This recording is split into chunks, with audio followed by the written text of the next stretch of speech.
Hi, welcome to YoYo TV. సీఎంగా చంద్రబాబు ఉన్నారంటే ఆ రాష్ట్రంలో అభివృద్ధి పరుగులు పెట్టాల్సిందే. 30 ఏళ్ల క్రితం బాబు సీఎంగా ఎంత చురుగ్గా డైనమిక్గా ఉన్నారో ఇప్పుడు అలాగే ఉంటూ వస్తున్నారు. బాబు తనతో పాటు తన సహచర మంత్రులు అలాగే పరుగులు తీయాలని కోరుకుంటారు. అంతేకాదు వారికి కూడా పారామీటర్స్ పెట్టి టెస్ట్ చేస్తుంటారు. అలా ప్రతి నెలలోనూ మంత్రుల పనితీరు మీద మదింపు చేస్తూ బాబు వస్తున్నారు.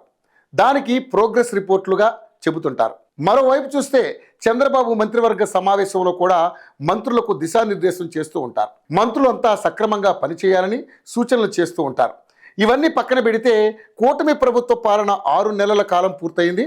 దాంతో మంత్రుల పనితీరు మీద ముఖ్యమంత్రిగా చంద్రబాబు ఖచ్చితమైన అంచనాకు వచ్చారని అంటున్నారు. ఆయన అందరి మంత్రుల పనితీరుని ఎప్పటికప్పుడు చెక్ చేసుకుంటూ వస్తున్నారు. ఎవరెవరు తమ వద్దకు వచ్చిన ఫైళ్లను క్లియర్ చేస్తున్నారు, ఎవరి వద్ద ఎక్కువ పెండింగ్లో ఉన్నాయనే దాని మీద కూడా బాబుకు పూర్తి స్థాయిలో నివేదికలు ఉన్నాయి. ఇదే విషయం గురువారం జరిగిన మంత్రివర్గ సమావేశంలో కూడా ఆయన మంత్రులతో చెప్పారని అంటున్నారు. ఇదిలా ఉంటే చంద్రబాబు గుడ్ లుక్స్లో ఉన్న మంత్రులు వీరే అంటూ ప్రచారం అయితే సాగుతోంది. ఆ మంత్రులు ఎవరు అంటే ఆసక్తికరంగానే జాబితా కనిపిస్తోంది. బాబు పెట్టుకున్న బెంచ్ మార్క్ని రీచ్ అయిన మంత్రులుగా చూస్తే ఉప ముఖ్యమంత్రి పవన్ కళ్యాణ్ మొదటి ప్లేస్లో ఉన్నారని అంటున్నారు.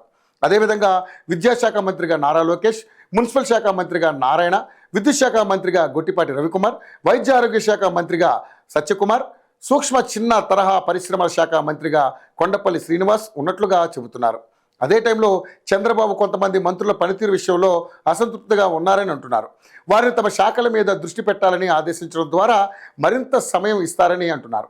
ఏది ఏమైనా చంద్రబాబు క్యాబినెట్లో అనూహ్యంగా చాలామంది మంత్రులకు శాఖలు లభించాయి. అలాగే వారు అనుకోకుండానే వరాలు ఇచ్చి మరీ కీలక శాఖలను అప్పగించారు. ఇటువంటి వారు తమకు లభించిన ఈ సువర్ణ అవకాశాన్ని సద్వినియోగం చేసుకోవాల్సి ఉంది. లేకపోతే చంద్రబాబు మార్కు చర్యలకు కూడా ఆస్కారం ఉంటుందని అంటున్నారు. మొత్తం 164 మంది ఎమ్మెల్యేలు ఉన్నారు. ఇందులో 24 మందికే ఛాన్స్ ఇచ్చారు అంటే 140 మంది ఇంకా ఉన్నారు. ఒకవేళ ప్రస్తుత మంత్రుల్లో ఎవరైనా చంద్రబాబు ఆశించినట్లుగా కనుక పనితీరును మార్చుకోలేకపోతే వారిని తీసేసినా ఆశ్చర్యపోనక్కర్లేదు.